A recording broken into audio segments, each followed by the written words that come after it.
ပညာရှာနေရင်းနဲ့တေများတေသွားခဲ့ရင်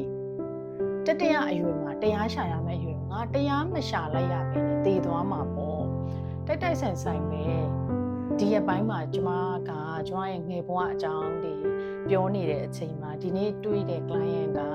လူငယ်လေးဖြစ်နေတာပေါ့နော်ဆိုတော့ပို့ပြီးတော့ကျမကလူငယ်ဘက်ကနေလူငယ်တွေရဲ့အမြင်နဲ့သူတို့ခံစားရတဲ့ဟာတွေနဲ့ကိုပို့ပြီးတော့ကိုကပြောပြရတာပို့အဆင်ပြေတယ်ပေါ့နော်ပို့ပြီးတော့ align ဖြစ်တဲ့ energy ချိန်မိတယ်ပေါ့ဆိုတော့ဒီနေ့ကျမထပ်ပြီးတော့ကျမရဲ့ live အကြောင်းကိုထပ်ပြီးတော့ပြောပြမယ်ငယ်ဘဝအကြောင်းပေါ့နော်ဆိုတော့ကျမကငငယ်လေးတဲကမိသားစုတွေမှာသုံးမဲ့ဖြစ်ခဲ့တာပေါ့နော်ဆိုတော့ဘာကြောင့်လဲဆိုရင်ကျမငငယ်လေးတုန်းကကျမတိတက်ဆအရွယ်မှာကျမရဲ့အတွေးရပါလဲဆိုတော့လေအမိတဲ့လောက်ဆိုရင်17နှစ်12နှစ်လောက်အရွယ်လောက်ကနေစပြီးတော့ဖြစ်မယ်ဆိုတော့ကျမရဲ့အဖိုးကပြောလေးရှိတာပေါ့နော်ကျမတို့အဲ့ဒီအရွယ်မှာလေလူတယောက်ကအဲ့ဒီအရွယ်လောက်ထဲကစပြီးတော့ပဝင်းကျင်ကပြောတဲ့အရာတွေအတွေးခေါ်တွေကို absorb လုပ်နေပြီဆိုတော့ကျမကသတိထားမိတယ်အဲ့တော့ကျမအဲ့လိုအသက်17 12အရွယ်လောက်မှာအဖိုးကဘာပြောလဲဆိုရင်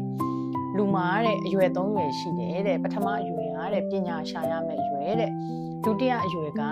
စီးပွားရှာရမယ့်အရွယ်တဲ့တတိယအရွယ်ကတရားရှာရမယ့်အရွယ်တဲ့အဲ့လိုမျိုးစပြီးတော့ကျမအဖိုးပြောတာကိုကျမ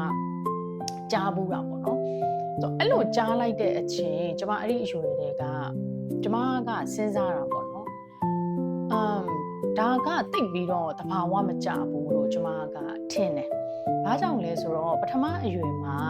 ပညာရှာရမယ့်အရွယ်မှာကျမတို့ကပညာရှာနေရင်းနဲ့တေများတေသွားခဲ့ရင်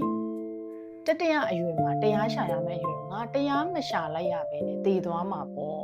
ကျမအဲ့ဒီအရွယ်တွေကကျမအဲ့လိုမျိုးစဉ်းစားတာဒီအရွယ်မှာ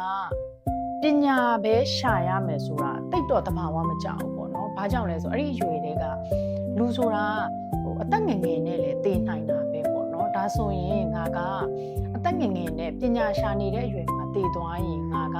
တရားမရှာလိုက်ရဘဲနဲ့တေသွားမှာပေါ့ဒါဆိုရင်ငါအတွက်မတန်ဘူးဆိုပြီးတော့ကျမအဲ့ဒီအရွယ်တွေကကျမအဲ့လိုအတွေးမျိုးတွေကျမစပြီးတော့တွေးတာအဲ့လိုမျိုးတွေတွေးတဲ့အတွက်ကျမရဲ့မိသားစုတွေမှာသုံးမဲတကောင်ဖြစ်ခဲ့တာပေါ့နော်ဆိုတော့အခုနားထောင်နေတဲ့သူတွေရောအခုကျမတွေးတဲ့အတွေးမျိုးနဲ့ပတ်သက်ပြီးတော့ဗာလေးတွေဆွေးနွေးခြင်းလဲဘယ်လိုမျိုးကိုပိုင်အမြင်နဲ့ပေါ့နော်ကိုပိုင်အတွေးခေါ်အယူဆနဲ့